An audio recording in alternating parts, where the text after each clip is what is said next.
Welcome back to the I Care Outreach Moving Through podcast. I'm Robert Turner, and it's hard to believe we're already in February 2026.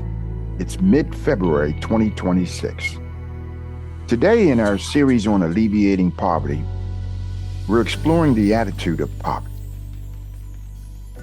Have you ever wondered how your attitude toward the poor can change lives? Amid the complexities of our world, what's going on in our times, in our communities, in our neighborhoods, and throughout this nation, how we see the poor in spirit can make all the difference. So I want to share this question with you and invite you to reflect with me. And it's, what's your attitude? What is our attitude toward the poor in the spirit? When we hear the word poverty, many of us instinctively think poverty exists outside of ourselves.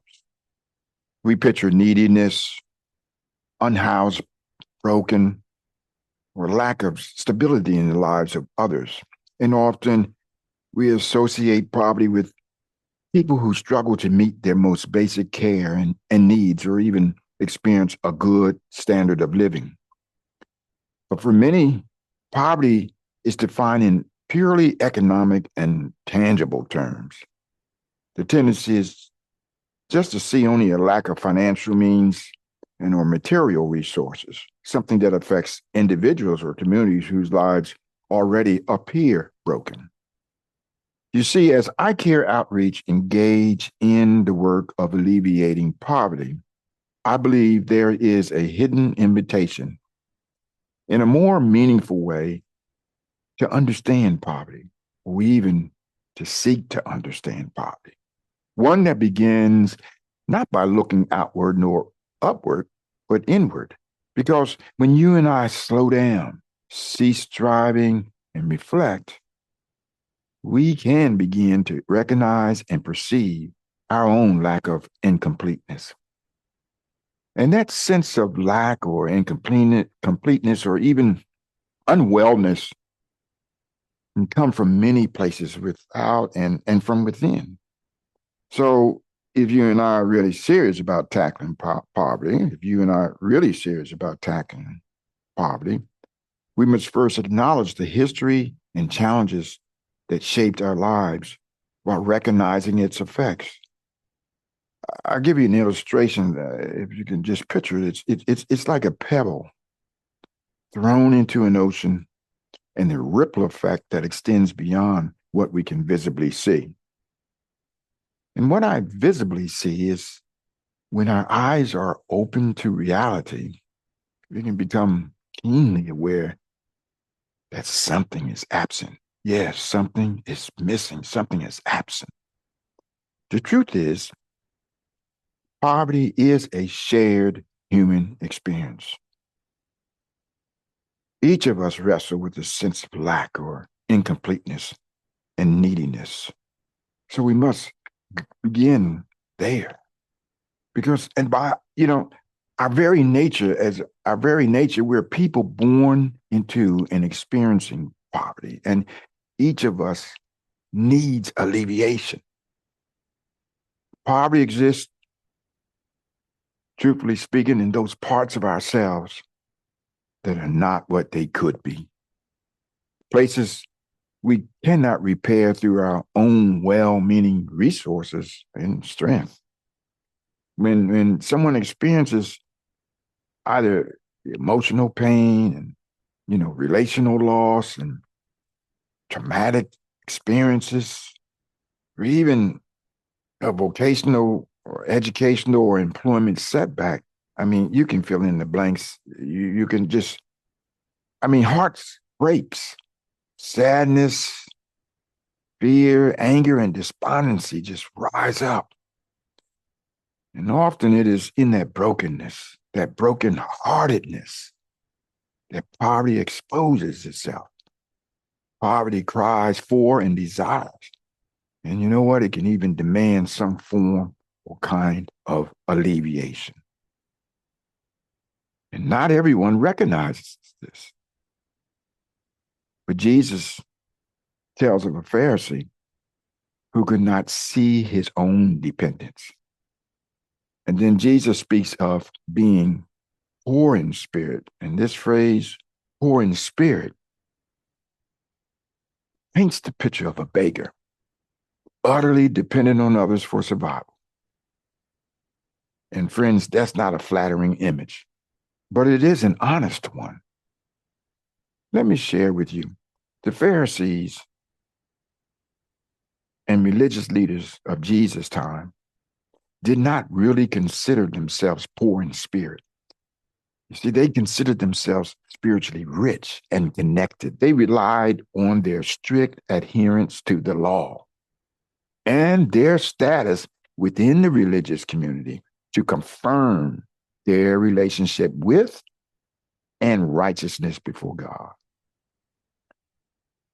You know, Jesus being Jesus, yes, Jesus being Jesus, shows up to challenge these leaders about the state of widows and orphans, the despised and downtrodden, the ill, the unemployed, the unhoused, including the dead and the outcast, as well as the immigrant. To counter these leaders' thinking, Jesus tells a parable. In other words, Jesus just comes right out and tells a story. He tells a story of a Pharisee and a tax collector. And we find that in the Gospel of Luke, chapter 18, verses 9 through 14. And let me summarize it. The parable illustrates the difference between those who think they are spiritually connected and the poor in spirit. The Pharisee in the story, he stands by himself and prays, thanking God that he is not like them robbers, them evildoers, them adulterers, or even like this tax collector. And then he broadcasts to God about his fasting and giving. Meanwhile, the tax collector stands at a distance, looking downward, beating his chest, lamenting, and saying, God, have mercy on me, a sinner. In Luke 18, verse 13. Jesus concludes at the end of this story that the tax collector who humbly acknowledged his poverty went home justified before God. You see, poor in spirit involves a heart of humility and a continual awareness of one's need for God's grace. Poor in spirit involves a heart of humility and a continual awareness of one's need for God's grace. The lived action of alleviating poverty always needs God's grace. Always it needs empathy. And it mostly, it mostly needs the hero humility. I'm personally convinced that new life is released starting with acknowledgement. It should challenge us to reject self-indulgence, pride, and self-reliance, and embrace what matters in God's upside-down kingdom. A heart emptied of self is a heart that can be filled and restored. You know, ultimately, brokenness is about inward surrender. It is about releasing and placing our lives fully in God's hands and learning new and different ways of practicing and living life as well as seeing others differently.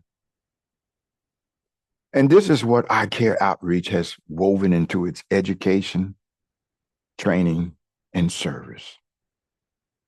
Today, I really want to encourage someone who may be listening.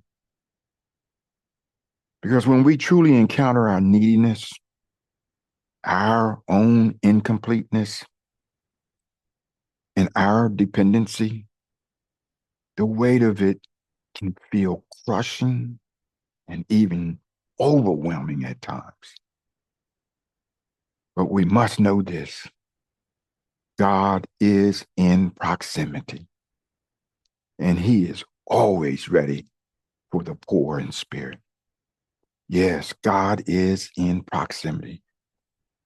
I'm thinking of Psalm 34, verse 18, because it tells us the Lord is near to the brokenhearted and saves those who are crushed in spirit. So as I reflect on the instability within our communities, I'm reminded that Christ-centered practical life education, training, and service is a critical need to tackle the shackles of poverty while fostering spiritual connection, relationship building, and community re-humanization. Fostering spiritual connection, relationship building, and community re-humanization. Healing does not happen in isolation. It unfolds through relationships, learning and practicing together. Healing unfolds as we change our direction together. You know, brokenness can carry profound blessings.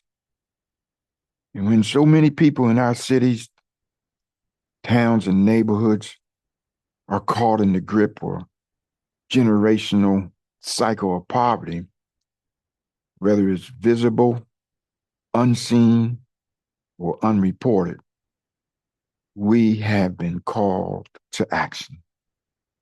This is not distant or abstract action. So I want to close this podcast and leave you with two questions to process your actions. Two questions to process your actions.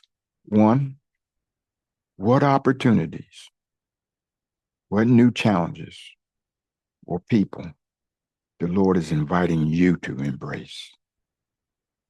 What opportunities, new challenges, or people the Lord is inviting you to embrace?